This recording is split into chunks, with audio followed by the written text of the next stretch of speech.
Profit and loss part 34 question.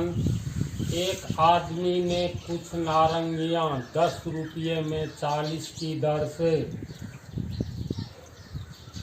और उतने ही नारंगियां 10 रुपये में 60 की दर से खरीदी। उसने उन्हें मिलाकर 10 रुपया में 50 की दर से बेच दिया, तो प्रतिशत लाभ या हानि निकालें। फिर एक बार हिसाब को देखो। पहला पूर्ण विराम जहाँ हो, हिसाब को 2 राउंड पढ़ लो। एक राउंड पढ़ने के बाद भी आधा से ज़्यादा स्पष्ट हो जाता है, 2 राउंड पर पूरा स्पष्ट होता है। तीसरा राउंड में पहला पूर्ण विराम तक ही पढ़ो, अब बनाना शुरू कर दो। एक आदमी ने कुछ नारंगियां 10 रुपये में 40 की दर से और उतने ही नारंगियां 10 रुपये में 60 की दर से खरीदी। इतनी बात को समझा। जैसे जाओगे कोई सामान खरीदने, फल उल, तो देखोगे विचित्र ढंग से कभी कभी बेचता है। बेचने का जैसे तरीका होता है, मान लो तो खीरा लोगे, कुकुम्बर, पीस के हिसाब से कहेगा 10 रुपये पीस, तो ये चलेगा। इसके बाद अगर ये कह दे 10 रुपया में 3, तो सीधा हिसाब किताब नहीं न बैठ रहा है। या कहे 60 रुपये दर्जन, इसका मतलब 12 खीरा का दाम 60 रुपया हुआ ना। अगर ये कहे रुपये में 5, कोई फल मिलता है, मान लो लीची, रुपये में 5, तो इसका मतलब रुपये में 5 की दर से वह लीची बेच रहा है। कोई व्यक्ति, अब आम का टाइम आ रहा है जी, मान लो किसी टोकरी आम लेकर के रोड पर बैठ गए और हल्ला करने लगे 20 रुपया में 5 आम। ये नहीं कहेगा जो 5 आम का दाम 20 रुपया, इतना ही कहेगा 20 रुपया में 5, 20 में 5, तो समझ जाना 20 रुपया में 5 आम की दर से वह बेच रहा है। समझ रहे बात? तो इसमें यही है, एक आदमी ने कुछ नारंगियां 10 रुपया में 40 की दर से पहले खरीदा, 10 रुपया में 40 की दर से, तो इसका मतलब हुआ बेचने वाला 10 रुपया में 40 दे रहा था। अब अपने को निकाल लो 1 रुपया में कितना दे रहा था। जाओगे पूछोगे कैसे है नारंगी, तो 10 रुपया में 40। अब जितना लेना है लो। तो एक आदमी ने कुछ नारंगियां 10 रुपया में 40 की दर से और उतने ही नारंगियां 10 रुपया में 60 की दर से खरीदा। यानी 2 टोकरी में नारंगियां रखा हुआ है, ठीक है। दोनों का रेट अलग अलग है। पहला टोकरी में है तुमको 10 रुपया में 40, 10 रुपया में 40 नारंगी, इस दर से बिक रहा है, 10 रुपया में 40 की दर से। और दूसरे टोकरी का बिक रहा है 10 रुपया में 60 की दर से।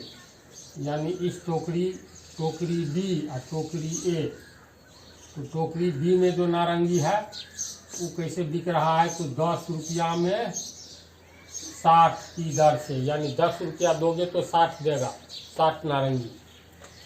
तो कोई व्यक्ति गया तो टोकरी ए में से कुछ नारंगी खरीदा। प्रश्न को समझो, रेट समझ गया। बेचने वाला के पास 2 टोकरी है, दोनों में अलग अलग रेट है।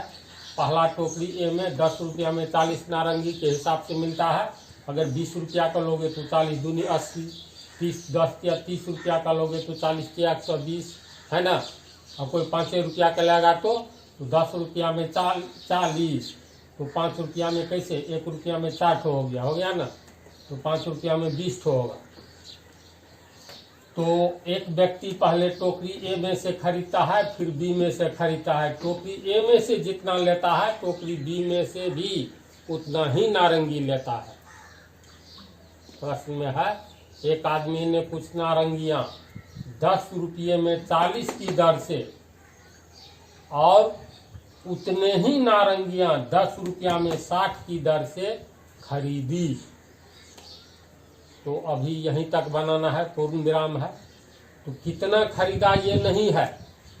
मान लो 50 नारंगी इससे खरीदा है, इस टोकरी से 10 रुपये में 40 के हिसाब से, तो 50 तो इसमें से भी लिया है। 25 नारंगी अगर इसमें से खरीदा है तो 25 नारंगी इस रेट में इससे खरीदा है। समझ गया। तो मान लो कोई व्यक्ति टोकरी ए से 10 रुपया में 40 के हिसाब से एक्स नारंगी लेता है और उतनी ही नारंगी यानी एक्स नारंगी टोकरी बी से 10 रुपया में 60 के दर से लेता है, जैसा कि इसमें लिखा हुआ है। समझा बात को। लिखेंगे माना कि 10 रुपया में 40 नारंगी के दर से कोई व्यक्ति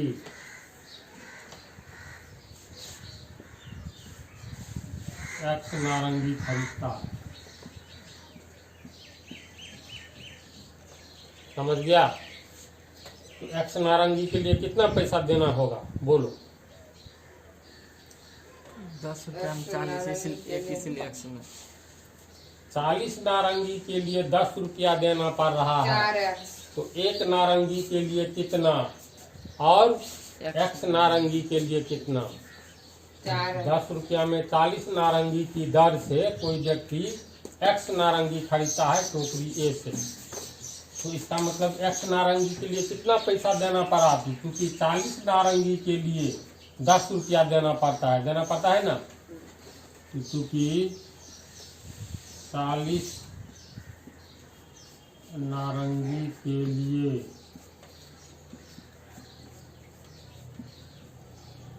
10 रुपया देना पड़ता है, इसीलिए एक नारंगी के लिए 10/40 एक नियम से इतना रुपया देना पड़ेगा। कितना खरीदा है एक्स नारंगी, इसीलिए एक्स नारंगी के लिए इकट्ठ करके हो गया 1/4। तो 1/4 गुने एक्स रुपया, यानी 1 को 1 से गुना करेंगे x/4 रुपया। अतः एक्स नारंगी का क्रय मूल्य बराबर x/4 रुपया। एक्स नारंगी को x/4 रुपया में कर दे। यहाँ तक समझा। चलो लिखो। तो 10 रुपये में 40 नारंगी के हिसाब से एक्स नारंगी जो खरीदा, तो एक्स नारंगी का क्रय मूल्य हो गया x/4 रुपया। हुआ ना। पुनः दोबारा दूसरे टोकरी में से 10 रुपया में 60 के हिसाब से ले रहा है उतना ही नारंगी जितना यहाँ लिया था, अर्थात एक्स नारंगी। तो पहले राउंड के एक्स नारंगी का क्रय मूल्य हो गया x/4 रुपया, पहले राउंड का जो इसमें से लिया। हुआ ना। अतः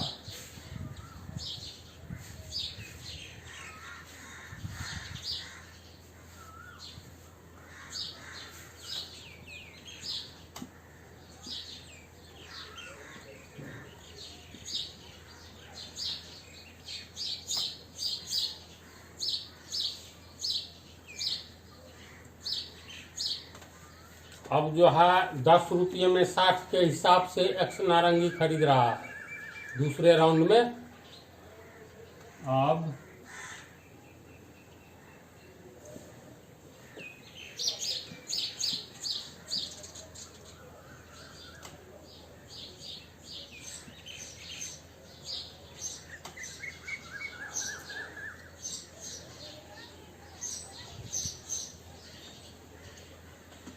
दस रुपये में 60 नारंगी की दर से एक्स नारंगी खरीदा, तो एक्स नारंगी का दाम बोलो।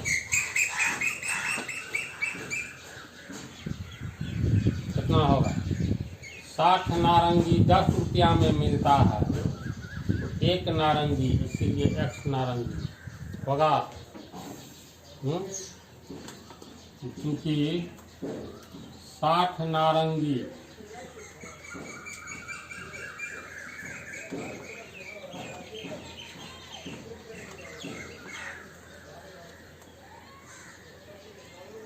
नारंगी 10 रुपया में मिलता है, इसीलिए एक नारंगी 10/60 रुपया में मिलेगा। इसीलिए पुनः x नारंगी ही लेता है। x नारंगी 0 कट गया, 1/6 1/6 गुने x बराबर x/6 रुपया में मिलेगा। समझा? अतः दूसरी बार लिए गए x नारंगी का क्रय मूल्य कितना हो गया? x/6 रुपया। बोलो, समझा? उतारो।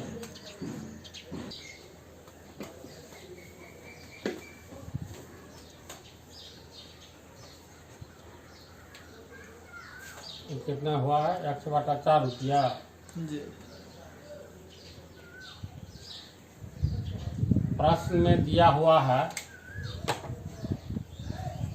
दोनों टोकरी से लिए गए नारंगी, पहला से जितना लिया दूसरा में भी उतना ही लिया। पहला से अगर 20 लिया तो दूसरा में भी 20 ही नारंगी लिया, तो कुल नारंगी कितना हो गया? 20 जोड़ 20 40। तो प्रश्न में कह रहा है उसने उन्हें मिलाकर 10 रुपये में 50 की दर से बेचा। यानी x नारंगी जो इससे लिया है 10 रुपये में 40 के हिसाब से, और पुनः x नारंगी जो इससे लिया है 10 रुपये में 60 के हिसाब से, दोनों नारंगी को मिला दिया। अब फिर कैसे बेचा? 10 रुपया में 50 के हिसाब से। तो दोनों राउंड के नारंगी को मिलाएंगे तो कुल नारंगी कितना होगा? यानी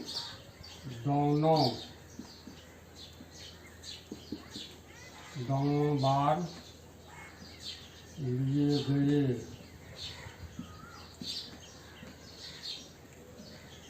नारंगियों की संख्या। बोलो। दोनों को जोड़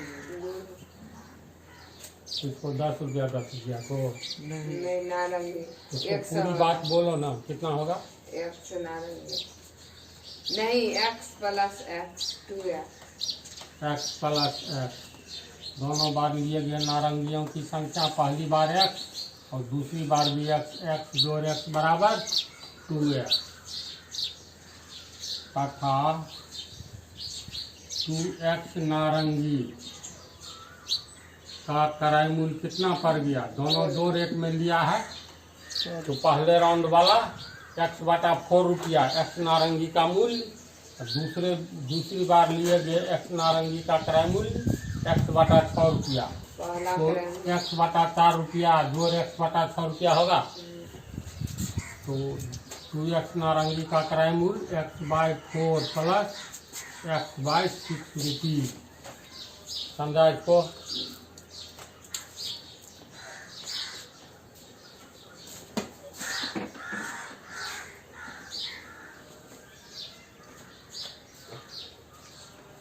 ये हो गया। 6 को x से गुना करेंगे 6x जोड़ 4 को x से 4x, 4 गुने 6 24 होगा ना। 6×4 10x/24। 2x नारंगी का क्रय मूल्य x/4 रुपया जोड़ x/6 रुपया बराबर कट जाएगा 5 दूनी 10 12 दूनी 24, यानी 5x बाय 12 रुपया। 2x नारंगी का क्रय मूल्य कितना हो गया? 5x/12 रुपया। इसलिए 2x नारंगी का क्रय मूल्य 5x/12 रुपया है। समझा? उसने उन्हें मिलाकर 10 रुपया में 50 की दर से बेचा।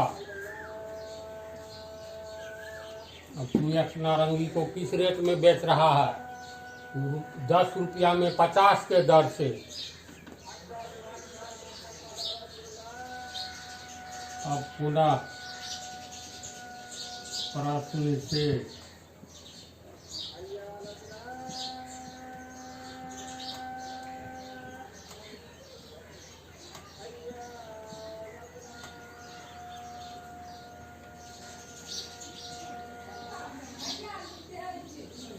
पुनः प्रश्न से दोनों तरह की नारंगी को मिलाकर 10 रुपये में 50 की दर से बेचा जाता है।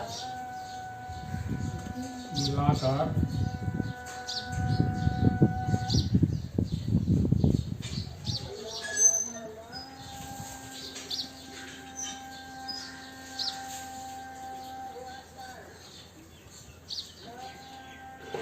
है ना, प्रश्न में यही बात दी हुई है। तो 10 रुपया में 50 की दर से बेचा जाता है, यानी 10 रुपया में 50 नारंगी, तो 2x नारंगी को कितना में बेचेगा? 50 नारंगी को 10 रुपया में बेचता है तो एक नारंगी को कितना में? और 2x नारंगी है बेचने वाले के पास, तो 2x नारंगी को कितना में निकल जाएगा ना। क्योंकि 50 नारंगी 10 रुपया में बेचा जाता है, इसीलिए एक नारंगी 10/50 रुपया में कट करके 1/5 होगा। 1/5 रुपया में बेचा जाता है, इसीलिए टोटल 2x नारंगी है, तो 2x नारंगी 1/5 गुने 2x रुपया, यानी 2x/5 रुपया में बेचा जाता है। समझा इसको? तो चलो उतारो इतना। तो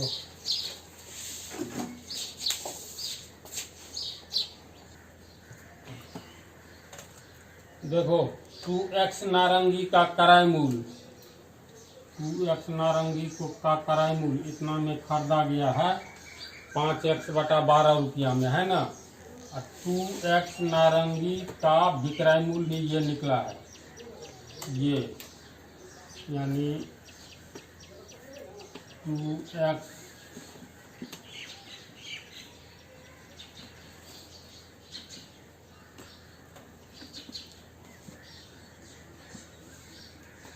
नारंगी का क्रय मूल्य हो गया 5x/12 रुपया।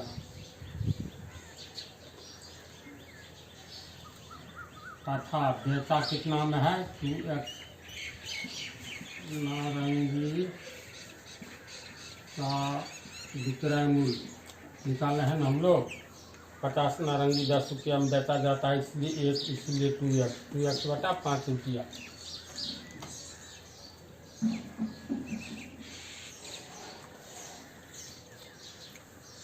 यहाँ तक समझा अच्छी तरह, पहले ये बोलो तो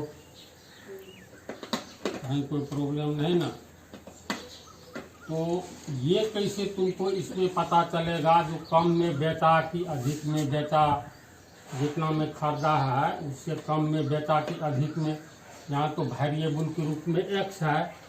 अगर मान लो अधिक में बेचेगा तब लाभ होगा। शुरू में ही बतला दिए हैं, क्रय मूल्य और विक्रय मूल्य।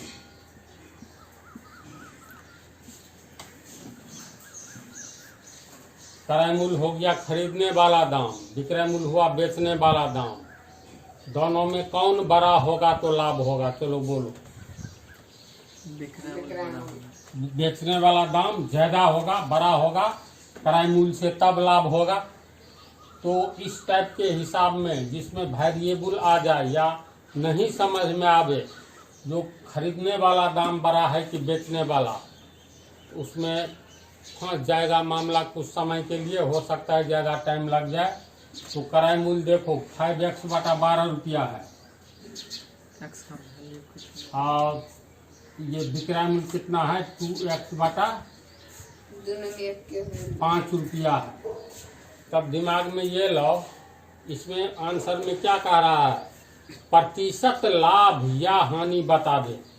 तो किसमें से अगर अधिक में बिका होगा तब तो लाभ होगा, तब सीधे लिखेंगे लाभ बराबर बेचने वाला दाम में से खरीदने वाला दाम घटा दो, यानी विक्रय मूल्य में से क्रय मूल्य घटा दो। तो पता रहेगा ये बड़ा है कि ये, तब ना। अगर मान लो क्रय मूल्य बड़ा है यानी क्रय मूल्य ज़्यादा है, खरीदने वाला दाम ज़्यादा है, बेचने वाला यानी विक्रय मूल्य कम है, तो लॉस हो रहा है, हानि हो रही है। तो ऐसी स्थिति में खरीदने वाला दाम में से बेचने वाला दाम घटा दो तो हानि निकल जाएगा। लेकिन दोनों में बड़ा छोटा पहले पता लगाओगे तब ना, तो कैसे पता लगाओगे। तो x का ऐसा मान रखो यहाँ पर और यहाँ पर, जो भी रखोगे कुछ भी मान रख करके, समझा। इसके बाद जो है आंसर पता चल जाएगा। जैसे कोई ऐसा मान रखो जो जिससे 12 भी x को काट दे और 5 भी x को काटे, तो इसका अर्थ हुआ 12 के खात में और 5 के खात में 60 दोनों में कौन सा आएगा अंक। तो दोनों को गुना करो, 12 पंचे 60, 12 पंचे 60, अब 5 को 12 से गुना करोगे, समझ रहे हो। नहीं वैसे जो मान हो वो रख सकते हो, तब 10 सेकंड और टाइम लग जाएगा। जैसे मान लो x बराबर तू रखो 12 से कट, अगर 12 रखेंगे तो 12 से कट जाएगा, x बराबर 12 रखो, तो इसको हम लोग क्या लिखेंगे 5 गुने 12 बटा 12, इसको लिखेंगे 2 गुने 12, x का मान बटा 5, 12 12 कट गया, 5 बटा, ये हो गया 5 रुपया, ये हो गया ना 5 रुपया, x का मान 12 लिए, तो ये 12 दूनी 24 बटा 5, ये हुआ 24 बटा 5, यानी 25 बटा 5 रहता तब 5 रुपया 5 25 कट जाता, 25 से एक कम है, यानी ये 4 रुपया कुछ पैसा होगा, 4 रुपया 60 पैसा होगा। तो 24 में 5 से भाग दोगे तो 5 चौका 20, बच गया 4.05 40, 4 रुपया 80 पैसा हो गया ना। तो ये है तुमको 4 रुपया 80 पैसा और ये है तुमको 5 रुपया। अब क्लियर हो गया, 5 रुपया बड़ा है और ये 4 रुपया 80 पैसा छोटा है। इसका मतलब खरीदने वाला दाम ज़्यादा है और बेचने वाला कम है ना। यानी क्रय मूल्य ज़्यादा है, यानी व्यापारी लॉस में बेच रहा है, नारंगी को हानि हो रही है। इसलिए सीधे लिखेंगे हानि बराबर विक्रय मूल्य में से क्रय मूल्य घटा दो, बेचने वाला दाम, और सॉरी क्रय मूल्य में से विक्रय मूल्य घटा दो। ये अधिक है खरीदने वाला, बेचने वाला कम है, इसीलिए हानि होगी। तो कैसे पता चलेगा, ये टेस्ट कर लोगे पहले। यहाँ पर हम लोग लिखेंगे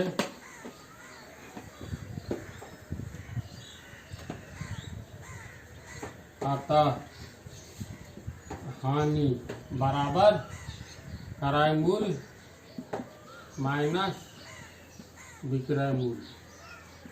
क्रय मूल्य कितना है 5x/12 माइनस विक्रय मूल्य 2x/5, 12 पंचे 60, 5 25, x माइनस 24x बराबर x बटा 60 रुपया। यानी हानि कितना है, इसलिए हानि बराबर x बटा 60 रुपया। अब बोलो तो ये हानि जो हो रही है इसके लिए हमने पूंजी कितनी लगाई थी, चलो बोलो। 5x बटा 12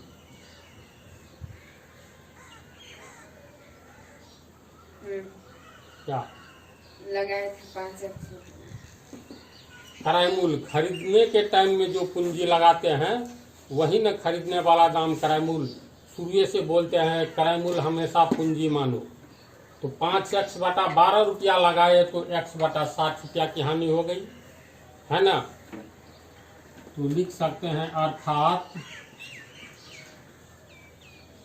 5x बटा 12 रुपये में x बटा 60 रुपये हानि है। इसीलिए 1 रुपया में x बटा 60 बटा 5x बटा 12 बटा 12 12x x 12 को गुना करेंगे x गुने 12 12x और 60 गुने 5x 300 x कट गया 12 12 पंचे 60 ऊपर में 1 बचा नीचे में बचे 25 यानी 1 रुपया में 1 बटा 25 रुपया हानि है। इतना रुपया हानि है। इसीलिए 100 में तो 1 बटा 25 गुने 100 बराबर 25 का 100 4 रुपया हानि है। अतः हानि 100 में 4 रुपया है तो प्रतिशत यानी 100 में 4 यही हो गया आंसर। बोलो समझा? इस पाठ में ये थोड़ा लंबा हो गया, यहीं तक रहने दो।